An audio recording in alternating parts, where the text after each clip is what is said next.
Hello, thinkers and builders. Do you know that you might have gold and you don't know that you have gold? This is because gold is not only used for ornamental purposes, financial security, and as a symbol of power and wealth. Gold is also used for medical and electronic equipment and devices. It's even used for space exploration. And this is why we need to discuss more about gold sourcing. Today we are joined by Mr. Simon Shayo, Vice President for Sustainability and Corporate Affairs at AngloGold Ashanti Africa. He began his career in Tanzania's energy sector in the early 2000s, working on natural gas projects and rural electrification planning. He transitioned to mining in 2007 with Geita Gold Mine and has spent the past decade with AngloGold Ashanti, the owners of Geita Gold Mine, where he now oversees sustainability operations across Tanzania, Ghana, Guinea, and Egypt. With over 2 decades of experience in natural resources and extractive industries, he has witnessed and helped drive the evolution of sustainability from an external consideration to a core business function in mining. Mr. Simon, Yes. Welcome to Thinkers and Builders. Thank you very much. So, would you mind telling us how can I make money in mining without mining? We don't do everything on our own. So the mine value chain is such that you start in greenfields exploration, you come to exploration, brownfields exploration. What is greenfield? What is Greenfields brown? is the early stage exploration where you identify grounds and you start by reconnaissance visits, you go and pick rocks, you take them to laboratories, you check the level of mineralization, you come and decide what areas you want to do drilling to further understand the representation of the minerals. So things like these, what we call cores, drilling cores, are obtained in the process of drilling. So when you drill, this will tell you what is the level of mineralization. That level of mineralization, so like this one, you will know the grams per ton present in the rocks, and you decide whether that area can be commercially mined or not. So this contains gold? It does, but not. You cannot use it for your jewelry or something. But it's samples of what we call the drilling cores. Okay. Then you go into second stage of exploration, which is advanced exploration, after which if you establish that that area is commercially viable, then you decide that someone will develop a mine. Okay. That process of exploration itself, there are people who will supply you the boxes like the one that is holding these cores. Only boxes? Yeah, I'm saying that's an example. Mm-hmm. But drilling, you have to have drilling companies like us. We don't do the drilling ourselves, but we get drilling contractors. Mm-hmm. At the beginning, when the industry started, almost all of them were foreign companies. Now we have a number of local companies that are working in our drilling as drilling companies. Oh, you mean there are opportunities? There are opportunities. Then others will supply. Those people working in the field, they need food. They need safety gadgets, they need medical services. Then when you come to actual operating mine like Geita, apart from the exploration, you have the real mining, where again we don't do everything. Like in the underground space, we have a contractor doing the development, because you do both mining and development. Development is when you drill to be able to get into the place where you will extract. Mm-hmm. And we use contractors. We use a lot of chemicals. So from the cyanide that we use as the main chemical to carbon to others, all those chemicals, we don't go and procure them just as AngloGold Ashanti, Geita Gold Mine. We get suppliers to supply. We have a lot of local suppliers working in areas like supply of chemicals. Right. Our warehouse is full of spares for every equipment we have, every single equipment. We must have in store spare parts for that equipment in an event of a failure or anything. Even if it is a light plant, we need to have spares for it. So all those spares are supplied, and a good number of them are supplied by Tanzanian suppliers. Just to give you a picture, we have a program that we started in 2015 of intentionally localizing our supplies and goods, supply of goods and services. And we did create a localization charter. We identified goods and services that can be localized. As I'm speaking now, we have localized a lot of them. Mm-hmm. And some of even Geita-based suppliers, we have some of them having contracts worth of $10 million with the mine. Mm-hmm. Some of the contracts that were traditionally done by foreign companies are now done purely by Tanzanian, and some of them Geita-based suppliers. But the general picture is very impressive, because we moved from 2015, where we had slightly less than 20% of our spend being done locally.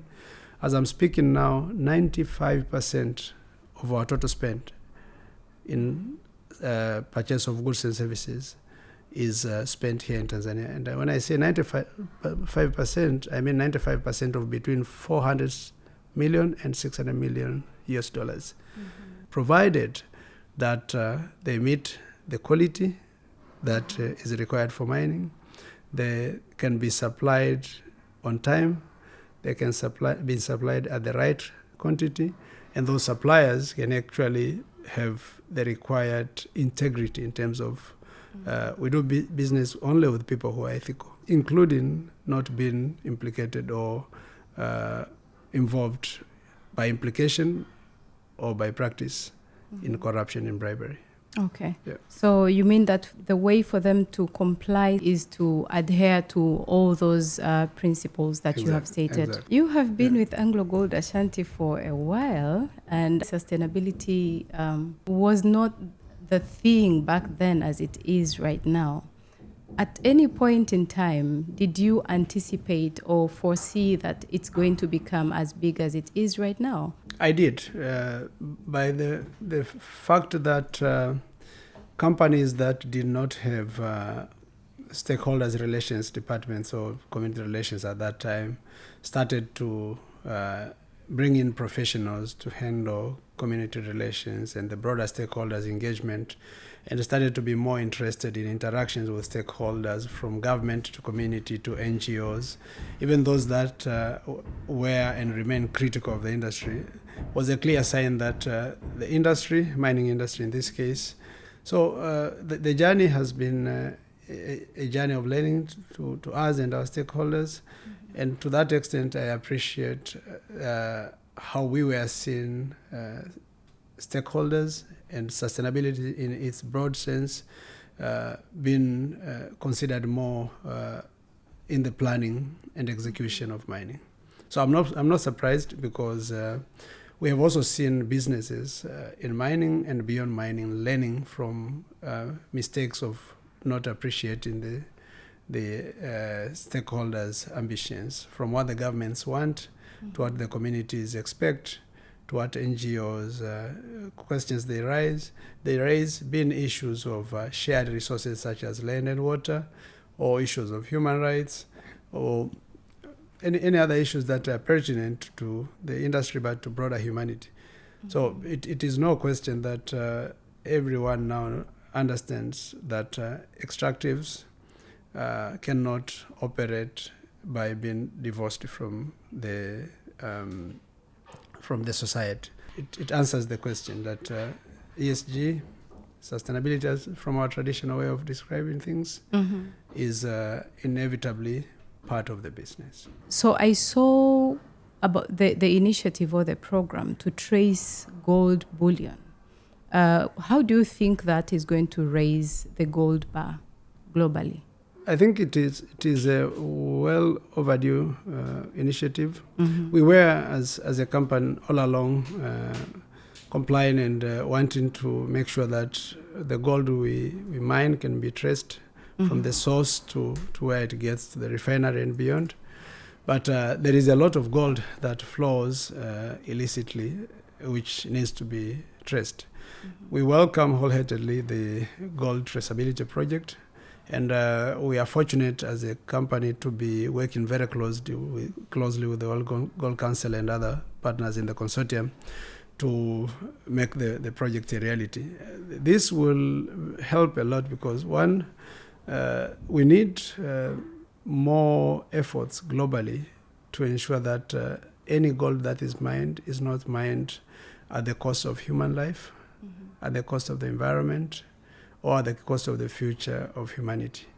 And only by being able to trace where gold has been mined, how it has been mined, how it has been traded, we'll be able to prevent that. So we support the initiative. We've had members of the project visit in some of our operations, including here in Tanzania. We will fully participate and support to ensure that it becomes a charter. You don't want to be sitting here using a computer that has gold that has been mined through child labor. You don't. Small-scale miners have a very big role to play in the gold mining value chain and ecosystem. Will that affect their business? I don't think, but inevitably, because of the centrality of ESG now in industry, across industries, and more so in the mining industry, every gold miner or minerals miner, trader, explorer will need to embrace ESG. And small-scale miners have no option but to mine more formally, to mine more sustainably. And it is really in the interest of everyone, including the miners themselves and the host governments and the societies, because there's a lot of pressure on shared resources. There's a lot of pressure on water with the climate change. There's a lot of pressure on land. And you don't want to have massive areas of land distracted from uncoordinated, informal mining without any rehabilitation and restoration of the environment. Water sources have been heavily impacted. Small-scale miners have been called to action, and there's a good response from governments and from small-scale miners. At the end of the day, small-scale mining is a livelihood. So it has to be formalized, and coordinated, and regulated.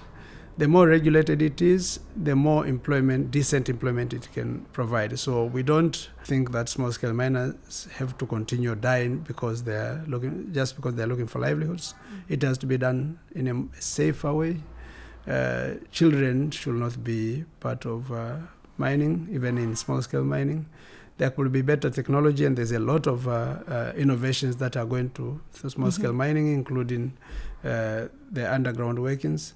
And all that gives a better opportunity for small-scale miners to participate in the chain. Again, there is more acceptance in terms of even financiers. There are initiatives for including facilities that have been established, funds to support and invest in small-scale mining. Small-scale miners now can access capitals in banks, which was not the case in the past. So there's a huge opportunity for small-scale mining to become a better livelihood for people involved, but also a revenue stream for governments. And the opportunity just needs to be formalized, regulated, and coordinated. What are the pain points that technology can really solve for the mining industry? Let's say small-scale miners and mining companies like yours. So I'll speak first about mining companies like us. We started where mining was done, including at Geita, in the late 1980s, where mining started, between 1980s and 1930, and between 1930 and 1960, early 1960. Mining was done somewhat rudimentary. People were involved, some of them with direct interface to equipment, a lot of using hands and all that. There were small caravans that were used, but again, if you look at the technology today, a lot has changed. So where we are now, there is a lot of advancement. Say, some of our equipment that we use in the underground today does not require anyone to be there physically. We use a lot of tele-remoting, where someone is seated in the office using a computer, and they're actually drilling and mining in the underground.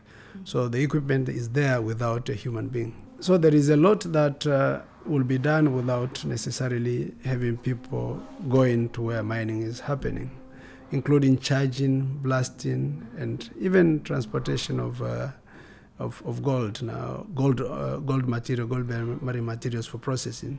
In some other countries now we have trucks that are not being operated by anyone. They're just been teleremoted. Yeah. People will say, no, this will lose jobs, but no, advancement of technology can be done without necessarily losing jobs. So with artificial intelligence, the future for mining, I think, is very good, because with more technology, there can be more timely production, safer, and the value chain is even going to be bigger. And as a company, we have embraced ESG. We have set our own targets. So our target is to have our carbon emissions reduced by at least 30% by 2030, and we want to be carbon net zero by 2050. We know that is an ambitious goal, but it is attainable. At Geita, for instance, we are trending very well. At Geita, for instance, we have recently connected from our own power generation, where we're using diesel and heavy fuel oil, HFO, to TANESCO, which is a better mixed power energy. And we are now able to reduce cut-off up to over 700 tons of emission. And we foresee a future, probably not long from now, where we'll be able to strike a deal with TANESCO. Probably we'll only opt to use clean energy from TANESCO and not any energy that is generated from non-clean sources. So that is just one of the many examples. In the rest of Africa, in West Africa, in one of our mines, we are now looking at a possibility of biofuel and mixed with solar. In Brazil, we've just completed a big solar farm and plant where it's clean energy. So we, apart from energy, everywhere else, everything we are doing, we are trying to make sure that we lead in the space of ESG. So let's say I would like to work for Geita Gold Mine. Yeah. Why should I choose it as a company to work for? Generally, as a principle, you'll hear people saying, how much do they pay? That is probably, especially people who are starting their career, there's a lot of people look at that. But at Geita, it is beyond that. While we would probably want to believe that we are sitting very well in the competitive part of companies that employ and pay well, but our working environment, from what I said earlier, safety, but the protection of the people that work. We want to make sure that everyone who works for the company feels safe, not just from physical hazards. So, one of our values is we respect everyone's dignity, and we want them to feel respected. We build a culture of brotherhood, sisterhood, where everyone feels at home. We offer solutions tailored to people's work.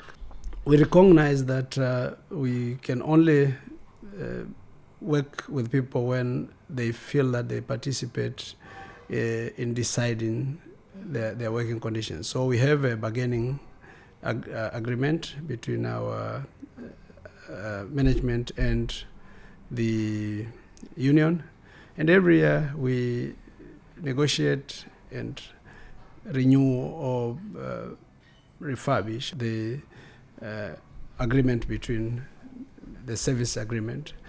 The other thing is not living as an island.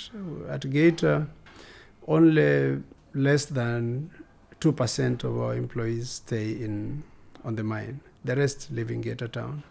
That has helped not just the company, the mine, the operation to be integrated to the bigger society, bigger community, but our employees have been able to settle, develop permanent settlements in Geita town, and become part of the city and the town, and grow the town. So most of them do not feel like they have to move to go somewhere else because they are already established there.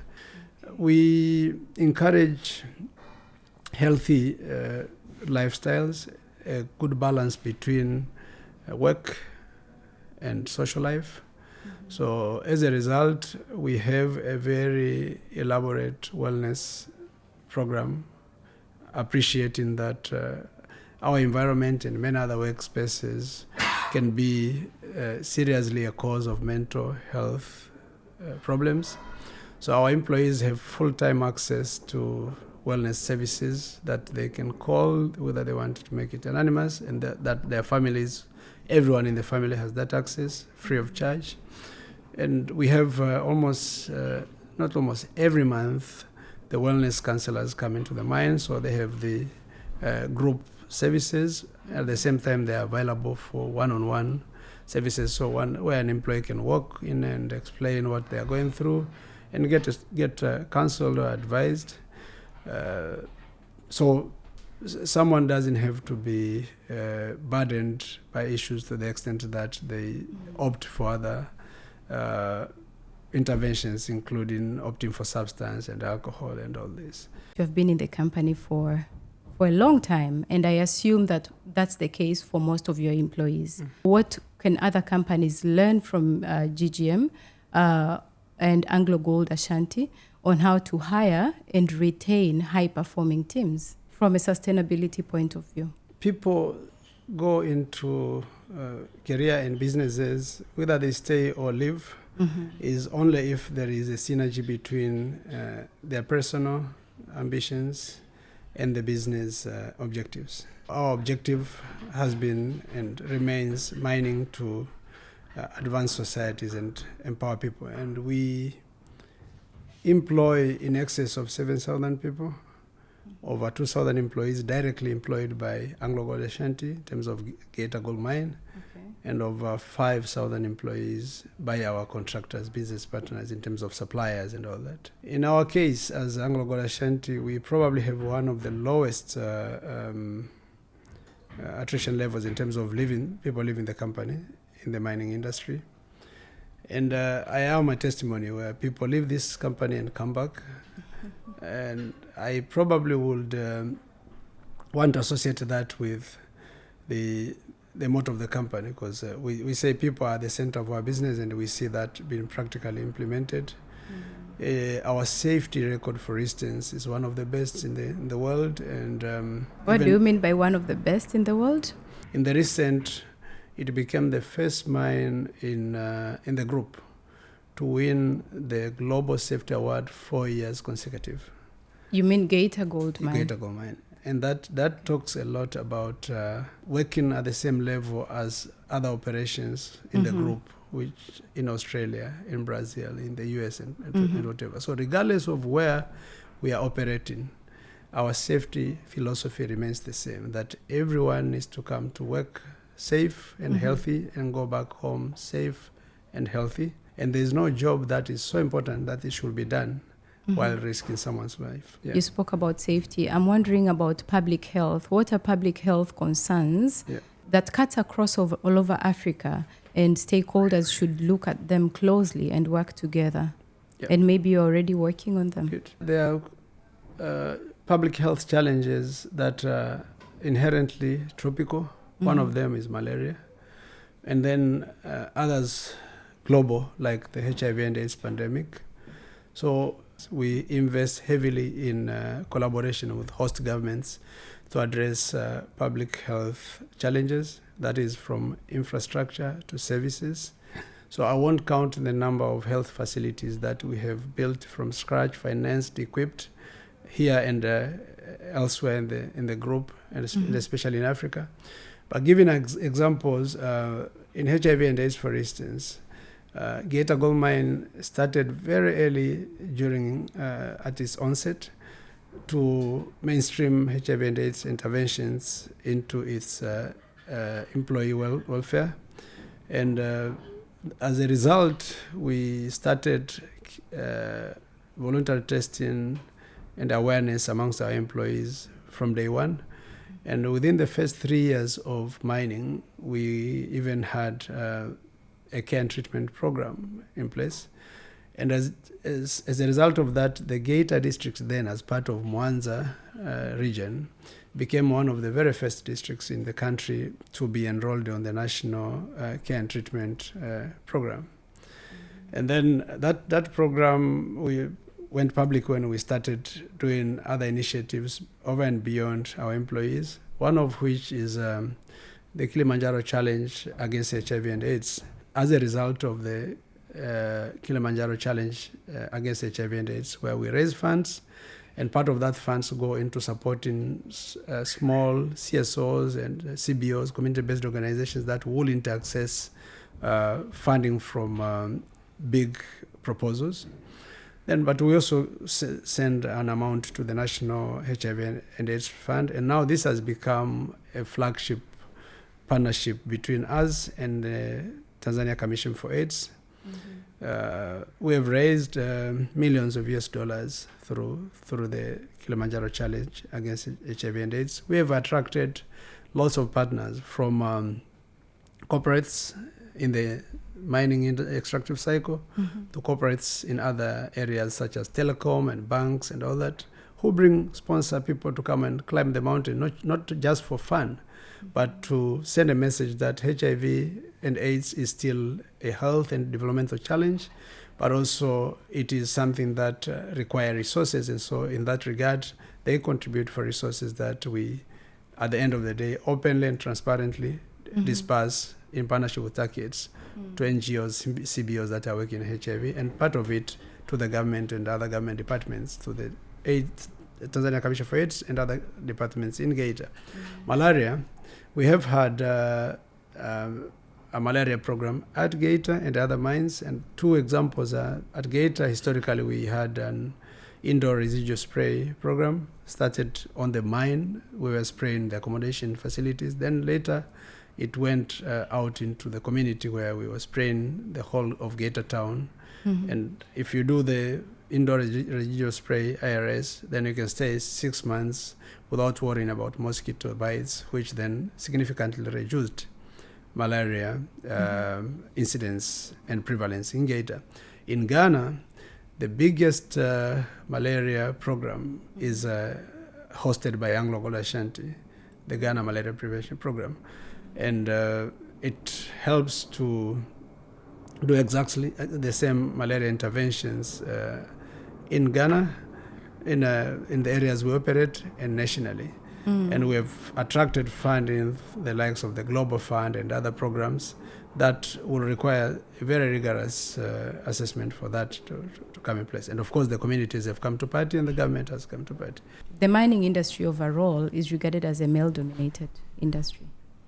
And I would like to know, how are you changing the narratives? So historically, and not just here, mining, because of how mining started, digging deep in some places, mining was short of women because of the harsh working environment. Over time, mining has evolved, has embraced the technology, and the culture has become a more inclusive culture.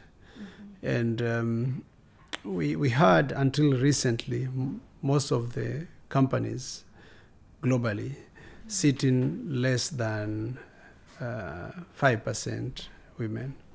But we recognize the need to invest in preparing competent female employees, leaders, to climb into senior management. And one of those initiatives is we partnered with the Association of Employers of Tanzania, ATE, through their Female Future program that is implemented in partnership with the SAMI, the Eastern and Southern Africa Management Institute. And we have since sponsored 30 female, high-flying female employees, and 26 of them have graduated through that program. I'm very pleased to say here today that as we speak, coming from zero representation of female employees in the senior management to 10% now, 9% we have. And that is, it's not just like someone is doing a simple job. The very core jobs in mining, say geology, we have a geology manager who is a woman, and that is the heart of the mine. You do your exploration, geology and exploration. Without doing well in your geological exploration, you will close the mine tomorrow, because that is where you identify new resources, you identify new reserves, you do your modeling, and you help the mining team to know where to mine, what is the mining sequence, and so that tells you that once you create an environment that allows everyone to work, and as long as they are competent, then probably there's little difference between being a woman and being a man in mining. We have female engineers working even in the underground, actually, some of them in very key roles, including in supervisory roles. Others working in the drilling and blasting area of mining, others in the geotechnical space, and of course, majority of them in aspiring roles in other areas such as finance. We have our compliance or governance manager is a female, and we have at the middle leadership, we have a number of females climbing up, and the future looks very good. Mm-hmm. And we have myself and others in the senior leadership are very much pleased with what we are seeing. People are not being promoted just because they're female, but because they have demonstrated, working alongside male colleagues, that they're the best in the areas that they're working. What are you telling those who are just using the gender equality, equity, and parity just to tick the ESG boxes, considering your experience working with women? Where that has only been done to tick boxes, you will see that it wouldn't be successful. So in transforming workspaces to be inclusive, gender-wise, to be equal, where everyone gives their contribution regardless of their gender, requires transformation of the workspace. So in mining, for instance, knowing that you already said it's male-dominated, one of the possible risks will be sexual harassment. So we have inbuilt program for awareness creation. We call it Don't Cross the Line. We have Speak Up program, which is linked to, part of it is to facilitate the Don't Cross the Line, gender and sexual harassment awareness program, where people can call anonymously a toll-free line and report. They can report by email, and we don't leave any of the reported cases, incidents uninvestigated. It doesn't matter who has been reported. So it creates a workspace where everyone feels that no one can come and run over me just because they are my manager or they are a man and as a result, female employees have felt better accommodated, regardless of, including the very young ones, because you have young girls coming from, young ladies coming from the university. Like now we have a program, our internship program, because of the gender equality and inclusivity program in the company. We bring in around 50 interns every year, but the requirements is 50% of them have to be female, 50% male. Mm-hmm. So for young girls coming to an environment like that, where you have a lot of men, they need to feel protected. They need to feel comfortable. They need to know that they'll come here not to be looked at as objects, but as human beings, respectable, and who are coming to work, whether they're coming to learn and start their career, but to give a contribution and achieve their career goals while achieving business goals. I see that the government of Tanzania has been receiving more from taxes, looking at the workbook of AngloGold Ashanti compared to other governments in the world. What does this really mean? Obviously, the mining industry, and for a long time, for almost the entire 25 years of modern mining, has contributed heavily into the development of the country, and more so to the government coffers. We alone, AngloGold Ashanti, through our Geita Gold Mine, have paid since 2000 to the end of last year in excess of $3 billion. That is immense. In any measure, that is a lot.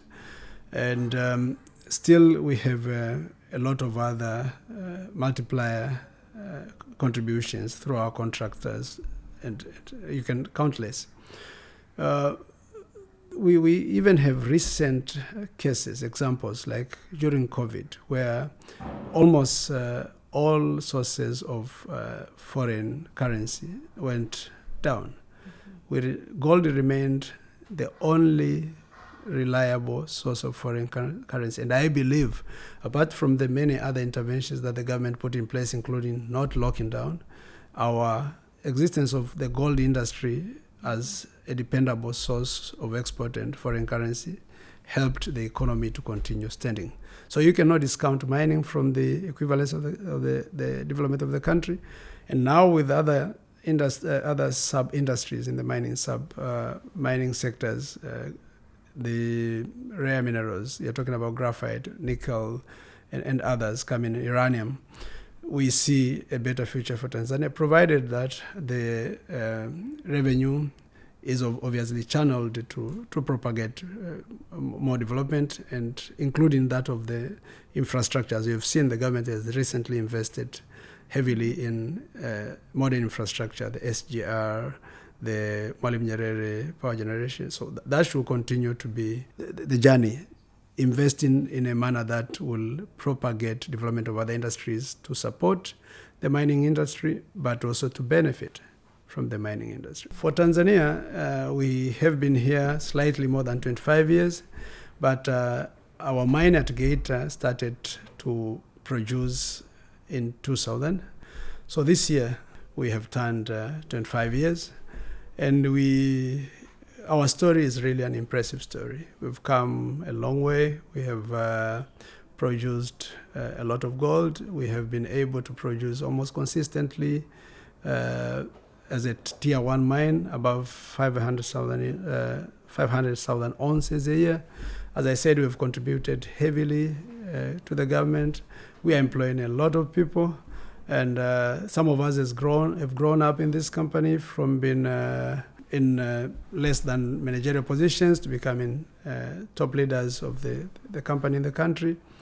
I see this year's celebration is celebration of our sort of successes, from the contribution to the government, the contribution to the community, the number of investments we've done, from schools to health to livelihood generation, agriculture, and everything. And now we are looking at another future, which I think is probably 25 years or more of AngloGold Ashanti in Tanzania. And who knows it? Now we have Geita Gold Mine, who have been there for 25 years.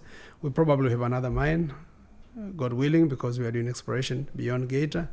So our story has been a story of success, have been a demonstration of responsible mining that seeks to create benefit for everyone.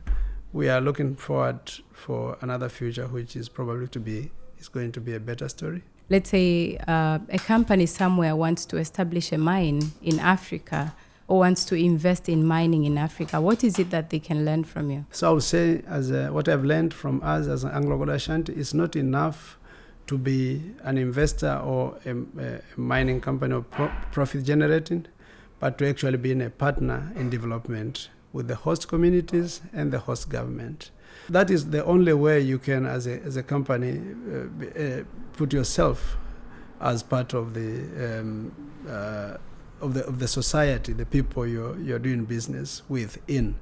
So we started with the majority of our management as foreigners. As I'm speaking now, 98% of our management is Tanzanians.